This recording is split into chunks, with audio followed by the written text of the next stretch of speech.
ਤਾਂ ਬੀਤੇ ਦਿਨੀ ਮੁੱਖ ਮੰਤਰੀ ਭਗਵੰਤ ਸਿੰਘ ਮਾਨ ਦਿੱਲੀ ਦੇ ਵਿੱਚ ਕੇਂਦਰੀ ਮੰਤਰੀ ਪ੍ਰਹਿਲਾਦ ਜੋਸ਼ੀ ਨੂੰ ਮਿਲਣ ਪਹੁੰਚੇ ਨੇ। ਇਸ ਦੌਰਾਨ ਮੁੱਖ ਮੰਤਰੀ ਮਾਨ ਤੇ ਕੇਂਦਰੀ ਮੰਤਰੀ ਦੇ ਕੋਲ ਆੜਤੀਆਂ ਸਾਈਲੋਜ਼ ਅਤੇ ਮੰਡੀ ਕਮਿਸ਼ਨ ਦਾ ਮੁੱਦਾ ਚੁੱਕਿਆ ਗਿਆ। ਇਸ ਦੌਰਾਨ ਪੱਤਰਕਾਰਾਂ ਦੇ ਨਾਲ ਗੱਲਬਾਤ ਕਰਦੇ ਮੁੱਖ ਮੰਤਰੀ ਨੇ ਕਿਹਾ ਕਿ ਉਹਨਾਂ ਨੇ ਕੇਂਦਰੀ ਮੰਤਰੀ ਪ੍ਰਹਿਲਾਦ ਜੋਸ਼ੀ ਦੇ ਨਾਲ ਮਿਲ ਕੇ ਆੜਤੀਆਂ ਦਾ ਕਮਿਸ਼ਨ ਵਧਾਉਣ ਦਾ ਮੁੱਦਾ ਚੁੱਕਿਆ। उन्होंने कहा कि इस संबंधी एक कमेटी भी बनी हुई है तो केंद्रीय मंत्री ने भी इस संबंधी सकारात्मक प्रतिक्रिया देते हुए कहा कि 2-4 दिन के इस संबंधी रिव्यू देने की गल आखी है। तो उन्होंने कहा कि केंद्रीय मंत्रियों के नाल आड़तियां साइलोज और मंडी कमीशन बारे गलबात हुई है। उन्होंने कहा कि पंजाब को इस दौरान इग्नोर नहीं किया जा सकता है क्योंकि पंजाब एक फूटबॉल है। मंत्री साहब प्रहलाद जोशी जी से बात हुई, आड़तियों का मुद्दा, उनके कमीशन को बढ़ाने का मुद्दा, वो हमने उनके पास उठाया। सेंटर की कमेटी भी बनी हुई है, उसने भी कहा कि इसको रिव्यू करना चाहिए, बढ़ाना चाहिए।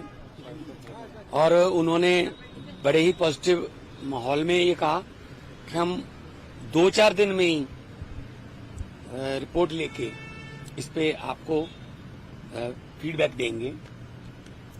जो आड़तियों का कमीशन है उस पे, दूसरा साइलोज में जो उनका कमीशन बनता है, या मंडी में जो सर्विस प्रोवाइड करते हैं उसमें उसका मुद्दा, वो भी उन्होंने कहा कि हम पूरे देश में, क्योंकि काम चल रहा है तो उसमें पंजाब को तो हम इग्नोर कर ही नहीं सकते, फुटबॉल पंजाब है। और तीसरा हमारा जो उन्होंने कहा था, पिछली बार अक्टूबर में भी हम आए थे आपके कैमरों के जरिए कि जी हमारा जो लिफ्टिंग है पुरानी चावल की पैडी वो उठाइए।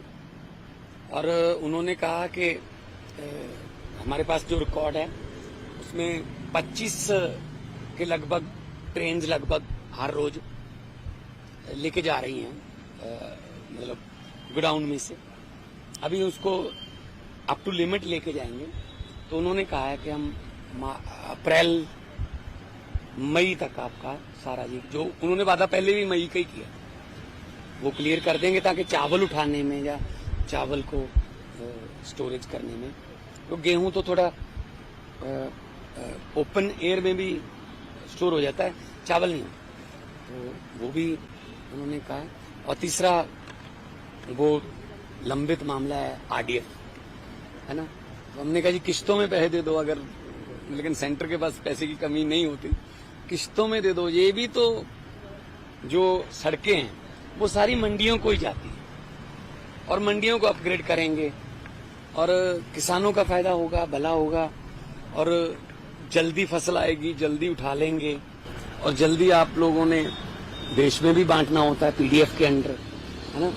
तो पंजाब एक फूटबॉल है, तो मैंने उनको कहा है कि एक लाडला बेटा होने के नाते पंजाब को थोड़ा ज्यादा प्यार मिलना चाहिए, खास तौर पे खेती प्रोडक्ट के बारे में।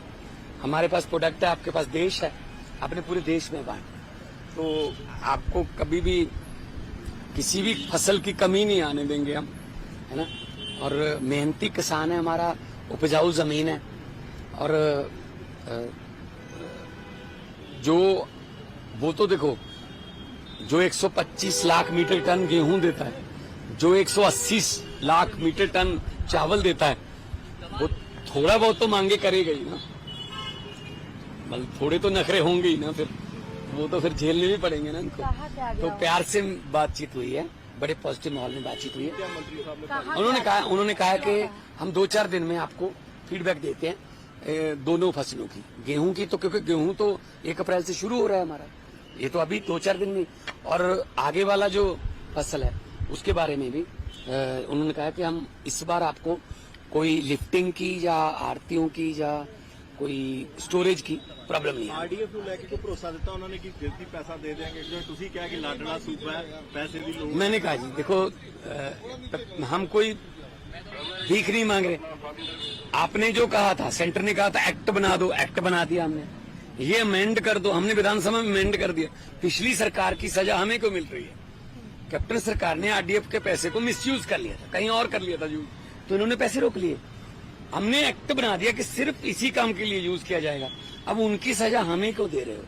वो अलग बात है कि कैप्टन साहब अभी नहीं थी पार्टी में, पर उन्होंने कहा कि इस पे हम विचार करके, मैंने कहा किस्तों में दे दो। एनएचएम का पैसा भी रुका हुआ था, अब उनका पैसा हमारे पास आने लगा। तो हमारा काम है लोगों की भलाई के लिए, है ना। हमारा काम है ये पैसा जो है लोगों का पैसा है। सेंटर से हम भीख नहीं मांग रहे, हक मांग रहे हैं। और फुटबॉल होने के नाते हमारा हक भी बनता है। और मुझे आज उन्होंने आश्वासन दिया मंत्री साहब ने कि आने वाले दिनों में आपको पॉजिटिव फीडबैक मिलेगी।